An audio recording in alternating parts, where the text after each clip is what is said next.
Internet celebrity बनने के लिए माँ अपनी लड़की को कुएं में भेजना चाहती है। उसने सच में अपनी बेटी को इसमें जाने का आदेश दिया। यह कुआं 20 मीटर गहरा है। लड़की विरोध करती है। माँ हार मान लेती है और खुद नीचे उतर जाती है।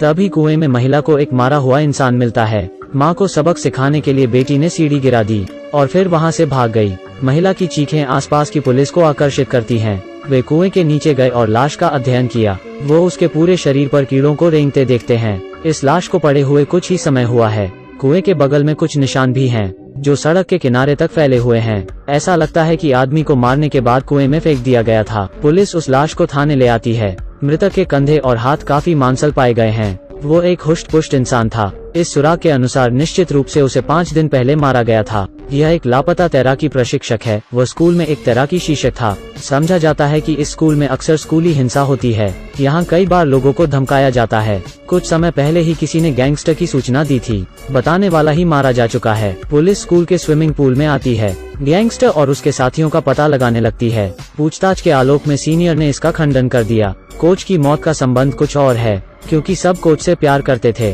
और कोच भी सबकी मदद करते थे, तो किसी का उसे मारना नामुमकिन है।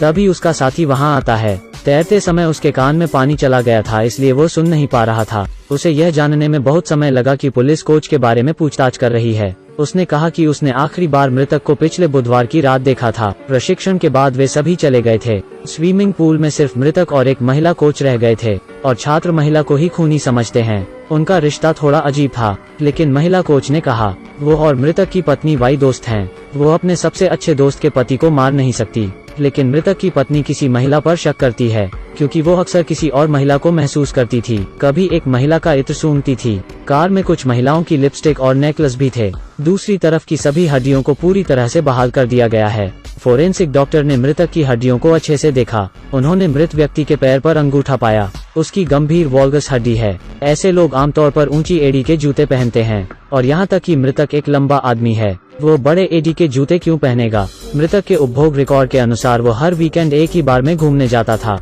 लेकिन जब पुलिस बार में आकर पूछताछ करती है, उसे कोई नहीं जानता है। फिर उन्होंने बार में कुछ अजीब पाया। यह सब बड़ी महिलाएं हैं। हर कोई बड़े आदमी जैसा दिखता है। कई बार का परिचय पढ़ने के बाद पता चला कि यह एक ट्रांसवेस्टाइट समाज है। वे सभी महिलाओं के कपड़े पहनते हैं।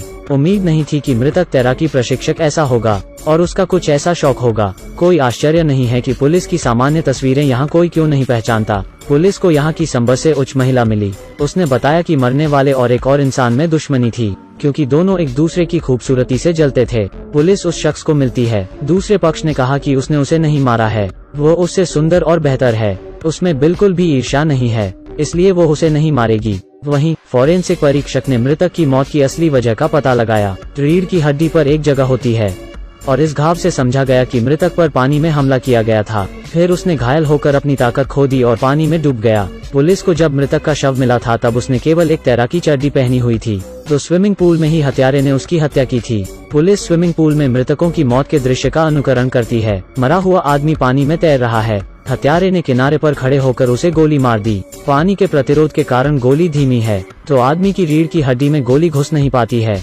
लेकिन इसने उसे पूरी तरह से अक्षम कर दिया और वो जिंदा डूब गया। तभी उन्हें एक बक्से में मरने वाले के खून के धब्बे मिलते हैं। हत्यारे ने इसका इस्तेमाल शव को बाहर निकालने के लिए किया होगा और फिर लाश को कुएं में फेंक दिया होगा। इस समय सबसे बड़ा संदिग्ध यहाँ की महिला कोच है, क्योंकि पुलिस ने पाया कि 0.45 कैलिबर की पिस्टल से मरने वाले को गोली मारी गई है। महिला कोच ने कहा कि उसके पास पिस्तौल है, लेकिन उसने इसे कभी इस्तेमाल नहीं किया है। पुलिस ने बैलिस्टिक का पता लगाया। इसमें पाया गया कि पूल में बारूद के अवशेष नहीं थे। मामला अटका हुआ है। तभी एक पुलिसकर्मी पूल के नाले से निकला। उसे मृतक को लगी गोली मिली है। इससे पुलिस को बहुत अजीब लगता है, क्योंकि पूल की गहराई 10 फीट है। अगर हत्यारा किनारे पर खड़ा हो गया और गोली चला दी, और जब गोली पानी में जाती है तो यह करीब 8 फीट पर रुक जाएगी, लेकिन यह सीवर में चली गई, तो इसका मतलब है कि कातिल ने पानी में गोली चलाई थी। अगर ऐसा है तो पानी भारी प्रभाव से हत्यारे के कान बहरेपन का कारण बन सकते हैं। पुलिस को अचानक लगा कि खराब कान वाला छात्र हत्यारा हो सकता है। ऐसा लगता है कि पुलिस को हत्या का हथियार मिल गया है।